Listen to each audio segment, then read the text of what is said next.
Bonjour chers amis, j'aimerais vous faire un petit résumé de l'affaire pour laquelle Stan est actuellement toujours détenu en détention. Donc, dans l'affaire, association de malfaiteurs en vue d'un projet d'enlèvement pour rendre les enfants à la mère, c'est l'accusation. C'est pas tentative d'enlèvement ou quelque chose comme ça, c'est bien projet. Parce qu'il n'y a pas de tentative, il n'y a même pas de projet. Bon. Je vais vous informer là-dessus un peu mieux. Donc, si vous avez bien entendu Maître Danglian, il y a de nombreuses raisons de nullité de cette accusation. C'est-à-dire, l'envoi a été fait devant la chambre correctionnelle par un stagiaire. Deuxièmement, Stan est incarcéré pour des faits qui ne sont pas visés, pour des faits soi-disant faits, qui sont non visés par l'action publique. Et troisième, la prescription de l'action publique. Donc, chers amis, avec ça, on a déjà 3 points pour faire tomber l'accusation. L'accusation devait déjà tomber 3 fois parce que c'est purement juridique. Voilà. En plus, maintenant, on a une loi d'exception du 23 mars pour le Covid-19, c'est-à-dire ils ont étendu la loi pour la détention provisoire et aussi les délais pour donner une réponse pour une demande de mise en liberté, mais uniquement entre le 23 mars et le 11 mai. Et pour Stan, ils ont fait le coup 2 fois de ne pas répondre dans un délai de 2 mois à sa demande de mise en liberté. Ils lui ont fait le coup 2 fois. Une fois pour la demande en février, le 4 février, et pour une autre demande le 16 avril. Ils n'ont pas répondu dans les délais de 2 mois. Donc, en conditions normales, la personne détenue en détention provisoire devait être libérée sur le champ. Mais là, bon, tout le monde fait comme il a envie, il paraît. Concernant ce point-là, vous pouvez voir l'intervention de Maître Danglian devant le Conseil constitutionnel à Paris le 25 juin. Que je vous mets le lien sous cette vidéo. Vous pouvez voir parce que au moins cette intervention-là a été filmée. C'est dommage qu'au tribunal, pour les autres affaires plus communes, les audiences ne sont pas filmées. Hein. C'est vraiment un problème. Bon, donc le Conseil constitutionnel, comme vous pouvez voir sur cette vidéo-là, va prendre sa décision le 3 juillet. Donc, on a beaucoup d'espoir qu'il y a une décision favorable qui va sortir parce que, en théorie, le 11 mai, les lois fonctionnent normalement et donc les juges ne peuvent pas dire « Ah, mais nous, on ne répond pas, on s'en fout, il devait être libéré ». Stan devait être libéré, donc on a d'espoir pour le 3 juillet. Dans quelques jours. Et sinon, concernant le fond, c'est pareil. Il n'y a pas le moindre élément pour tenir l'accusation. Il n'y a pas le moindre. Donc, comme je vous ai dit, association de malfaiteurs en vue d'un projet de rendre les enfants à la mère. Donc, ça, c'est un crime. Hein? Ils nous ont pendu une accusation criminelle. Très grave, très très grave, voilà. Et seulement dans cette accusation, il n'y a absolument rien qui tient debout, absolument rien. Il n'y a aucun fait matériel.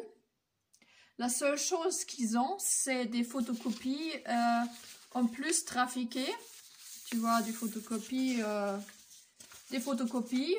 voilà. qu'ils ont pu trafiquer. Et oui, parce que c'est uniquement comme ça que l'accusation peut tenir debout un minimum et rassembler à quelque chose devant le public. En fait, ce qui s'est passé, c'est que le procureur de Sainte, Philippe Coindeau, procureur de Sainte à l'époque, a mélangé deux affaires pour que cette accusation peut tenir debout un minimum devant les yeux du public. Donc, regardez ce petit dessin, effectivement, géographie, des fois c'est intéressant. Si ça c'est la France, hein, c'est en gros tout ce qu'il y a en rose, c'était en août à Montendre en Charente-Maritime, et l'autre est en septembre, ce qui est vert, à Bolondoz en Franche-Comté, près de la frontière suisse. Et entre ces deux-là, il y a 700 km, oui. Donc, ils ont mélangé deux affaires. Donc, Montendre, le rose, c'est là où se trouvent les enfants de Sandrine Gachadois. Et en septembre, on a été sur une autre affaire, l'affaire Joy. Une affaire qui nous a été amenée par Jérémy Lehutte, concernant une fille de 19 ans, soi-disant victime d'un réseau pédophile satanique en Franche-Comté et qui cherchait à sortir de cette situation. Mais cette affaire était un piège pour Stan. Donc Jérémy Lehutte nous a envoyé dans un piège. Mais oui, il y a des traîtres partout, hein, n'est-ce pas? Il nous a envoyé dans ce piège-là pour que Stan se fasse arrêter. Parce que quand on est rentré dans le village de 300 habitants, à Bolondoz, à l'heure de la sieste, la police nous attendait déjà. Et donc Stan a dû s'enfuir dans le champ de maïs. Ça a été retranscrit dans la presse. Mais pas en septembre, en octobre, quand moi j'ai fait la conférence. Hein. Tout de suite, ils n'ont rien dit. Et donc, quand il s'est enfui de la voiture, la gendarmerie a fait une fouille de la voiture et ils ont trouvé des carnets. Un carnet ouais, comme ça. Ouais. Et ils ont mis Christophe Borja en garde à vue. Ils ont fait des photocopies de ce cahier. Et puis, après, ils ont libéré Christophe Borja, lui ont rendu le cahier. Et puis, il l'a jeté dans une poubelle. Donc, les gendarmes, maintenant, ils ont gardé les photocopies. Et avec ça, le procureur de Sainte, Philippe Coindeau, a monté cette accusation contre nous.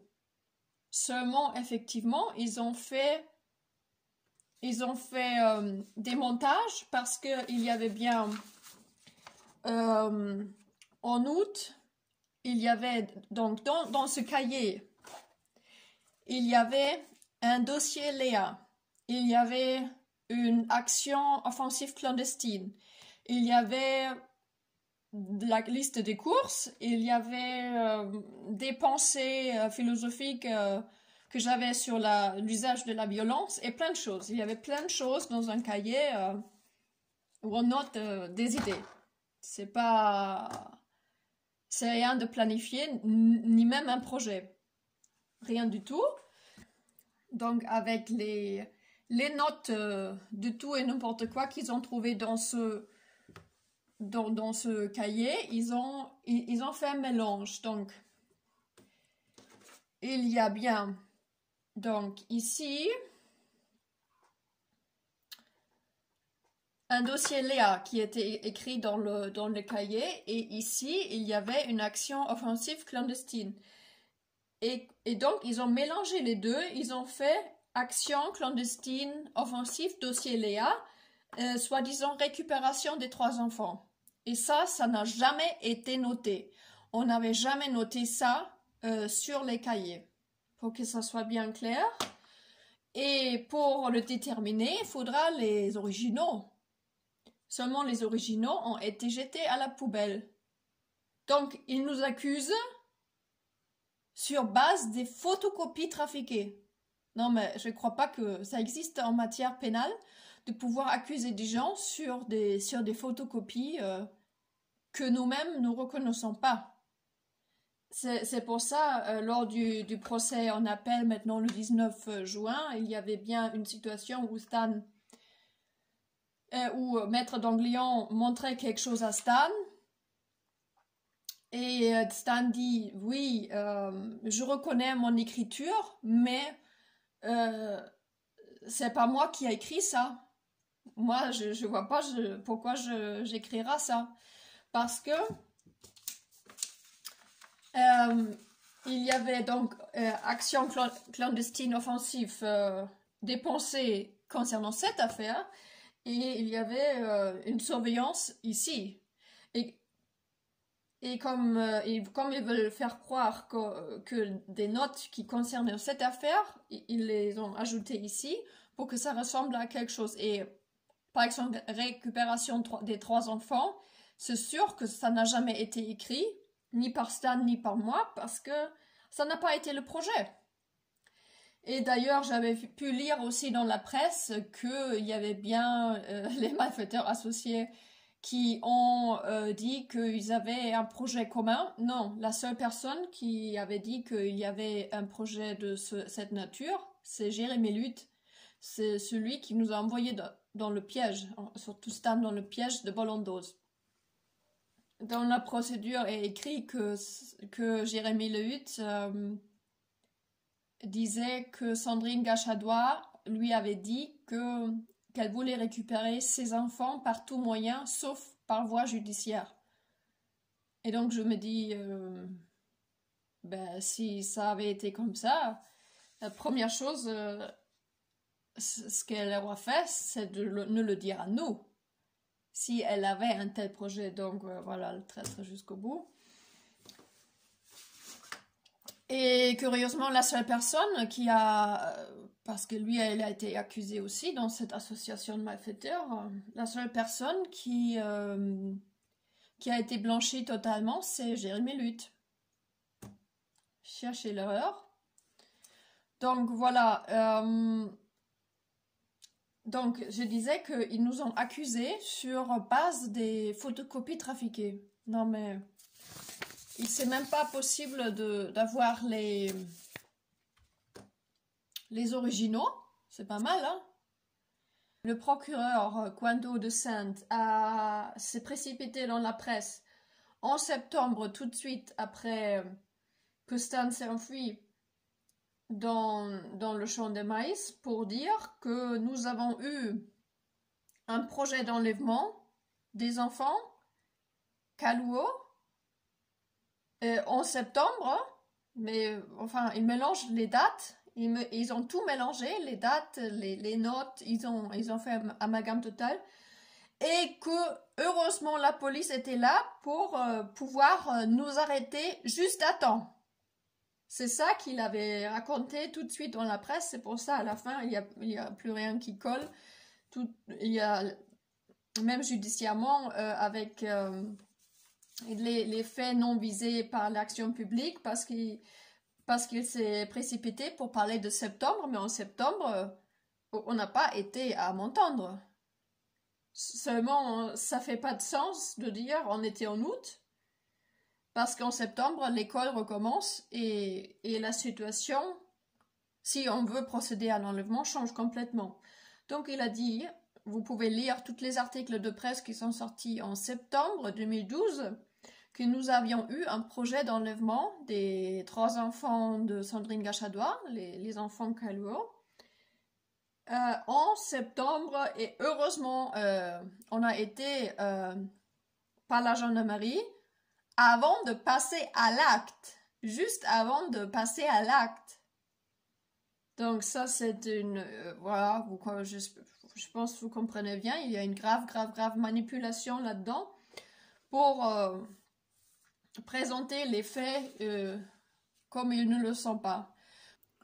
À noter est aussi que les magistrats au procès de Saintes, le 31 janvier 2020, quand il y avait le procès en première instance, pour ceux qui étaient présents, ils se rappellent bien que les juges avaient présenté un carnet avec la couverture, un carnet ouais, comme ça, avec la couverture, par contre avec des pages photocopiées à l'intérieur, en affirmant qu'il s'agit du carnet original.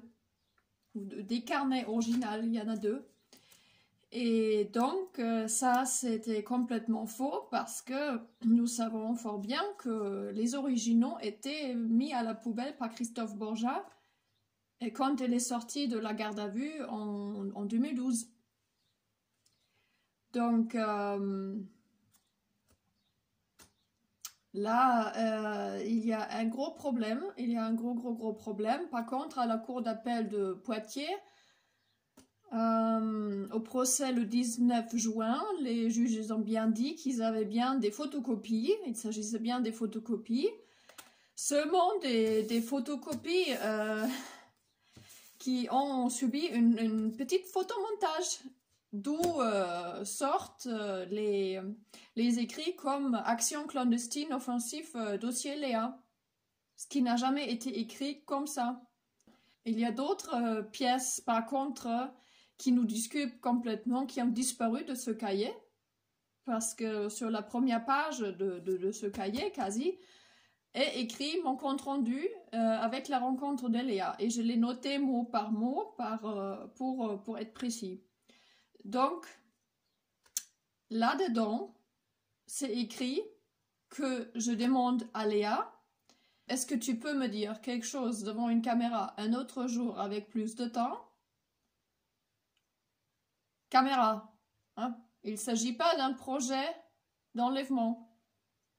Je parle de caméra, il s'agit d'un projet d'enquête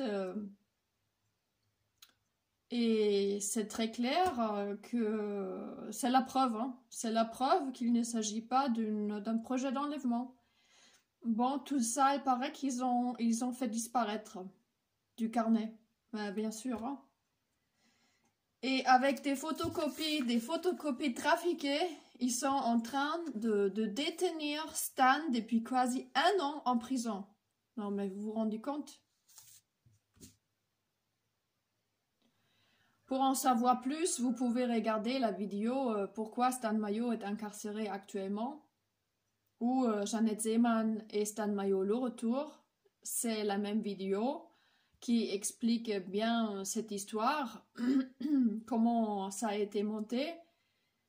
Et puis, il y a les témoignages des autres interviews que nous avons fait. Et donc, vous pouvez regarder ceci. Je vous mets le lien sous cette vidéo pour que ça soit bien clair pour tout le monde. Bon, chers amis, je crois que vous avez bien compris. Mais on est quand même confiant qu'entre le 3 et le 8, entre la Cour constitutionnelle et la Cour d'appel de Poitiers, quelque chose va se passer. On a beaucoup d'espoir. On a beaucoup d'espoir pour la libération de Stan, parce que l'accusation n'est absolument pas tenable. Il y a judiciairement, comme je vous disais, il y a déjà 5 raisons pour lui donner la liberté, seulement judiciairement, uniquement techniquement, parlons. Donc, sur le fond, comme je vous ai dit, sur des photocopies, des photomontages, de incarcérer des gens sur fond de photomontage, et ça dure déjà depuis 1 an, il faut que ça s'arrête. Hein. Il faut que ça s'arrête, et bon, on a des bons espoirs pour le 3, voire le 8 juillet. Bon, merci chers amis pour votre écoute. Je vous dis à bientôt.